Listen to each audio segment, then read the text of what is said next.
CPIM നേതാവ് P ജയരാജനെ വെട്ടിക്കൊലപ്പെടുത്താൻ ശ്രമിച്ച കേസിൽ സംസ്ഥാന സർക്കാർ സുപ്രീം കോടതിയിൽ അപ്പീൽ നൽകി. 5 RSS പ്രവർത്തകരെ വെറുതെ വിട്ടതിനെതിരെയാണ് അപ്പീൽ. പ്രതികളെ ശിക്ഷിക്കാൻ തക്ക തെളിവുകളുണ്ടെന്ന് അപ്പീലിൽ പറയുന്നു. വിവരങ്ങളുമായി ശ്യാം ദേവരാജ്. ശ്യാം, അപ്പീൽ ഉറപ്പായിരുന്നു. വിശദാംശങ്ങൾ എന്താണ്? അപ്പീലിൽ എന്തൊക്കെ കാര്യങ്ങളാണ് കൂട്ടിച്ചേർക്കുന്നത് സർക്കാർ?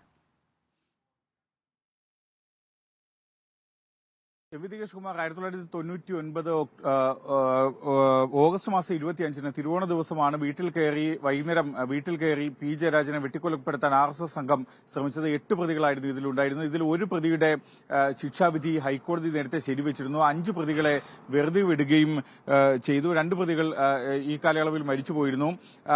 ഈ 5 പ്രതികളെ വെറുതെ വിട്ട ഹൈക്കോടതി നടപടി ചോദ്യം ചെയ്താണ് സംസ്ഥാന സർക്കാർ പ്രോസിക്യൂഷൻ സുപ്രീം കോടതിയിൽ അപ്പീൽ നൽകിയത്. ഈ ഹൈക്കോടതി വിധിയിൽ പിഴവുണ്ട്, പ്രതികളെ ശിക്ഷിക്കാൻ തക്ക തെളിവുകളുണ്ട് എന്നുമാണ് അപ്പീലിൽ പറയുന്നത്. എന്നാൽ ഈ തെളിവുകൾ, മതിയായ തെളിവുകൾ, സാക്ഷിമൊഴികളടക്കം ശാസ്ത്രീയ തെളിവുകൾ ഉൾപ്പെടെ ഉണ്ടായിട്ടും ആ തെളിവുകൾ ഹൈക്കോടതി സിംഗിൾ ബെഞ്ച് പരിഗണിച്ചില്ല. അതുകൊണ്ട് തന്നെ ഈ ഹൈക്കോടതിയുടെ വിധി റദ്ദാക്കണം, 5 പ്രതികളെയും ശിക്ഷിക്കണമെന്നാണ് സംസ്ഥാന സർക്കാർ സുപ്രീം കോടതിയിൽ നൽകിയ അപ്പീലിൽ പറയുകയും ചെയ്തത്. ഇന്ന് ഇത് സംബന്ധിച്ച അപ്പീൽ നേരത്തെ തന്നെ നൽകുമെന്ന കാര്യം ഉറപ്പായിരുന്നു. അപ്പീൽ പോകുമെന്ന് സംസ്ഥാന സർക്കാരും പി ജയരാജനും ഉൾപ്പെടെ വ്യക്തമാക്കുകയും ചെയ്തു. ഇതിന് തൊട്ടു പിന്നാലെയാണ് സംസ്ഥാന സർക്കാർ സുപ്രീം കോടതിയിൽ അപ്പീൽ നൽകിയത്.